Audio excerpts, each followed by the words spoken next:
8 বছর আগে আমারও বিয়ের শখ জাগছিল।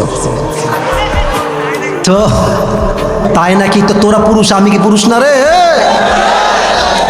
যাই হোক, তো আর থাম। তো আমি, আমার আব্বা একটা মাদ্রাসার প্রিন্সিপাল, একটা বড় মাদ্রাসার আমার আব্বার প্রিন্সিপাল। আল্লাহর রহমতে আমার আব্বাও হাফেজ, আমিও হাফেজ। আমার আব্বাও দাওরাই হাদিস পর্যন্ত পড়েছে, আমিও পড়েছি। একই মাদ্রাসায় প্রায় 9 বছর আমরা পড়াশোনা করেছি। তো আমার আব্বা একই টাইমে বড় একটা মাদ্রাসার প্রিন্সিপাল, মোতামিম, প্রধান। একই টাইমে আমার আব্বা একটা বড় মসজিদের খতিব এবং ইমাম, আলহামদুলিল্লাহ। তা আমার আব্বা একটু গভীর জ্ঞানের মানুষ, কথা বলে কম, কাজ করে বেশি। তা আমি আব্বার সামনে গিয়ে বসে আছি, ভাবছি শালা কিভাবে বলবো বিয়ে করবো। হ্যাঁ সত্য, আমার আব্বা তো শুনেই ফেলবে ও আজকালকে, আল্লাহ জানে। তা আব্বাকে বলবো, কিন্তু আমরা কিন্তু আব্বাদেরকে বলতে চাই যে আব্বা একটা বউ লাগবে, কিন্তু সাহস আর সম্মানে কুলায় না যুবক ভাইরা। তো যাই হোক, অনেক লজ্জা টজ্জা কাটিয়ে আব্বাকে বললাম যে আব্বা, আমার মন বলছে আমার একটা বিয়ে করা দরকার। এভাবেই বলেছি যে আমার বিয়ে করা দরকার বলে আমি মনে করছি।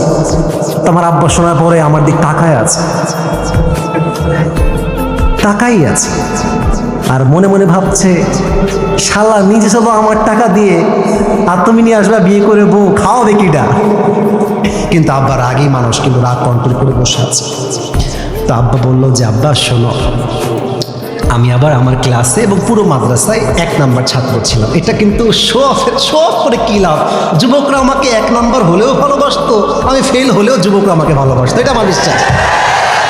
তা আমি আমার ক্লাসেও 1 নাম্বার ছিলাম, পুরো মাদ্রাসাতেই আমি 1 নাম্বার ছাত্র ছিলাম। তো আব্বা বলছে তোমার কিন্তু মেধা ভালো আব্বা, তুমি কিন্তু জীবনে অনেক ভালো কিছু করবা।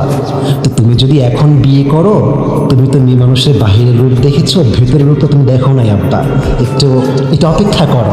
কারণ কি জানেন, মেয়েদের মন হচ্ছে আকাশের মতো। আজকে ঝড়, কালকে বৃষ্টি, তারপরে মেঘ, তারপরে রোদ।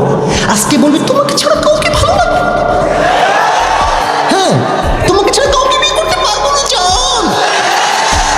তারপরের দিন একটা বেটার অপশন পেয়ে গেলে তোমাকে গুল্লি করে টাকাওয়ালা যুবকের সঙ্গে বিয়ের পিড়িতে বসে যাবে।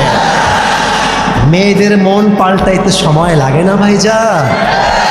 মেয়েদের উপরে এক, ভেতরে কিন্তু আর এক। উপরে বলবে তোমাকে ছাড়া কেউ ভালো লাগে না, তুমি ছাড়া কেউ নাই।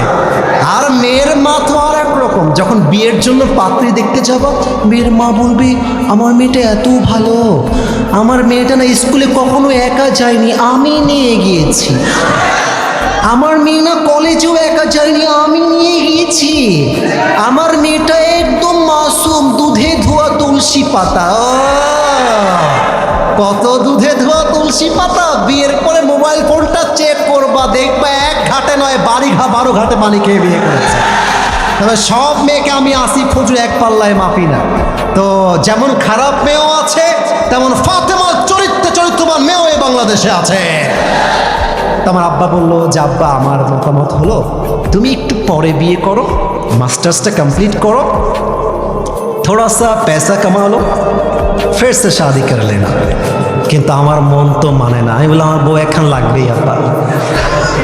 তো আমার এখনো মনে আছে, আমার আব্বা আমারে বললো যে তুমি এখন বাসায় যাও, আমাদের জন্ম কিন্তু খুলনায়, খুলনায় আমার জন্ম। তো খুলনার ভাষা আব্বা বলছে তুমি একটু বাড়ি যাও, তোমার সঙ্গে আমি কালকে কথা কবানি, আব্বা বাড়ি যাও। তো বাসায় আসছি, ওই দিক থেকে আমার আব্বা আমার মাকে কল দেব, তোমার ছেলে টাল হয়ে গেছে, ওর তার ছিঁড়ে গেছে, আমাকে একটু বুঝাই বলো।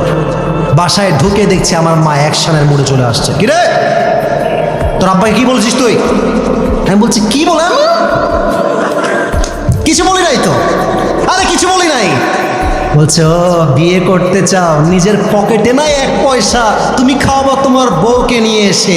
ওই কথার দিয়ে আমি আব্বাদেরকে বলতে চাই, আব্বা জান মানলাম আপনার ছেলের কাছে টাকা নাই, আপনার কাছে তো আছে। আপনি বলবেন যে আব্বা তুই বিয়ে কর, কিন্তু তুই সেই মেয়েকে বিয়ে করবি যেই মেয়ে তোর সঙ্গে BMW-তে নয় সাইকেলে করে ঘুরতে চায়, যেই মেয়েটা তোর ঘরে এসে গরুর গোস্ত নয় ডাল ভাত খেয়ে থাকতে চায়। আরে তুই সেই মেয়েকে বিয়ে করবি, গোস্ত হবে 2 পিস, তুই খাবি 1 পিস, তোর বউ খাবে এক piece. That is the solution যুবক ভাইয়ের আমার, বলো। আর মেয়ের বাবা যদি বলে, বাবা তুমি আমার জামাই হও, আমি জানি তোমার টাকা পয়সা কম, তো তুমি এক কাজ করো, তুমি আমার মেয়েকে বিয়ে করে নিয়ে যাও, যতক্ষণ পর্যন্ত তুমি চাকরি না পাবা, ব্যবসায় সফল না হবা, আমার মেয়ে, প্লিজ লিসেন টু মি, শুনবেন, আমার মেয়ে আমার ছিল, আমার খেত আমারই থাকবে। তুমি তোমার বাবার ছেলে, বাবার ছেলেই ছিলা, বাবার ছেলেই থাকবে। আমার মেয়ে আমার ঘরে খেত, আমার টাকায় চলতো, আমার টাকাতেই চলবে। কিন্তু আব্বা, তোমরা পার্কে গিয়ে ডেটিং না করে বাসর ঘরের মাধ্যমে ভালোবাসা শুরু করে দাও। লাভ কি দেখেন, লাভ কি দেখেন, মেয়েটার হালাল বিয়েটাও হয়ে গেল, যুবকটার উপরে টাকারও চাপ আসলো না।